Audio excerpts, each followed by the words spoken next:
कृषी क्षेत्रास वित्तपुरवठा. कृषी क्षेत्रास वित्तपुरवठा म्हणजेच कर्ज पुरवठा करणाऱ्या संस्थांचे दोन गटात वर्गीकरण केले जाते. ए. संस्थात्मक किंवा संघटित क्षेत्राकडून होणारा पुरवठा.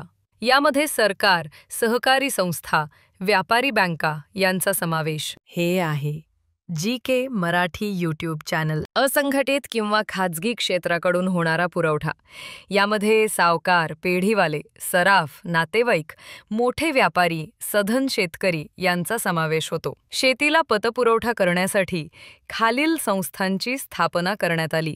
शेतकी किंवा कृषी पत निगम 1958, शेती पुनर्वित्त व विकास निगम 1963, शेती वित्त निगम 1965. खालील 3 प्रकारे शेतीला वित्त पुरवठा केला जातो. अ. अल्प मुदतीचे कर्ज, वर्ष ते 1.25 वर्ष मुदत. बी. बियाणे, मशागत, पीक हाती येपर्यंतचा खर्च. प्राथमिक सहकारी पतपुरवठा संस्था अल्प मुदतीचे कर्ज पुरवितात. ब. मध्यम मुदतीचे कर्ज, 1.25 वर्ष ते 5 वर्ष मुदत, ताली घालणे, जमीन सपाटीकरण इत्यादी कामांसाठी उपयुक्त. जिल्हा मध्यवर्ती पतपुरवठा संस्थांकडून हे कर्ज मिळते. क. दीर्घ मुदतीचे कर्ज, 5 वर्षांहून अधिक मुदत. नवीन जमीन खरेदी, यंत्रसामुग्री खरेदी, विहीर खुदाई इत्यादी कामांसाठी भूविकास बँका दीर्घ मुदतीचे कर्ज देतात. कृषी कर्ज पुरवठ्याबाबत खालील 2 समित्यांचे कार्य महत्त्वाचे आहे. हे आहे जी.के. Marathi YouTube channel. अखिल भारतीय पतपाहणी समिती 1951. अध्यक्ष ए.डी. गोरवाला.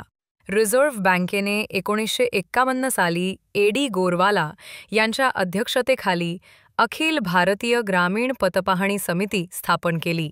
गोरवाला समितीने 1954 मध्ये ग्रामीण कर्ज पुरवठ्याबाबत अहवाल सादर केला. अखिल भारतीय ग्रामीण कर्ज आणि गुंतवणूक पाहणी समिती 1961-62. या समितीने देखील ग्रामीण कर्ज पुरवठ्याबाबत अहवाल सादर केला आहे. महाराष्ट्रात सर्वप्रथम 1981-82 मध्ये प्रायोगिक तत्वावर पीक विमा योजना सुरू करण्यात आली. पीक विमा योजना ही भारताचे पहिले राष्ट्रपती डॉ. राजेंद्र प्रसाद यांची मूळ संकल्पना आहे. 1985 मध्ये पीक विमा योजना संपूर्ण महाराष्ट्रात लागू करण्यात आली.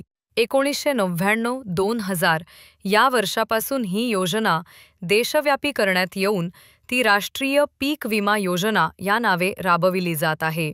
हे आहे जी.के. Marathi YouTube channel. हे आहे जी.के. Marathi YouTube channel. भारतीय सर्वसाधारण विमा महामंडळ (GIC) ही संस्था पीक विम्यासंबंधीचे कार्य पार पाडते. शेतमालाच्या किमतीचे स्थिरीकरण. शेतमालाच्या किंमती स्थिर ठेवण्यासाठी सरकारी पातळीवर भारतात खालील उपाय योजण्यात आले. कृषी मूल्य आयोगाची स्थापना. भारतीय अन्न महामंडळाची स्थापना. सरकारकडून अन्नधान्याची खरेदी व योग्य किमतीस वाटप. अन्नधान्याचे सुरक्षित साठे म्हणजेच बफर स्टॉक. अन्नधान्याची आयात. कापूस एकाधिकार खरेदी योजना. गहू व तांदूळ पिकांच्या ठोक व्यापाराचे राष्ट्रीयीकरण. भारतीय कृषी मूल्य आयोगाची स्थापना 1965 साली झाली. भारतातील शेतमालाचे मूल्य निश्चित करणे हा त्याचा उद्देश आहे. हे आहे जी.के. Marathi YouTube channel. 1964च्या एल.के. झा समितीच्या शिफारशींनुसार कृषी मूल्य आयोगाची स्थापना.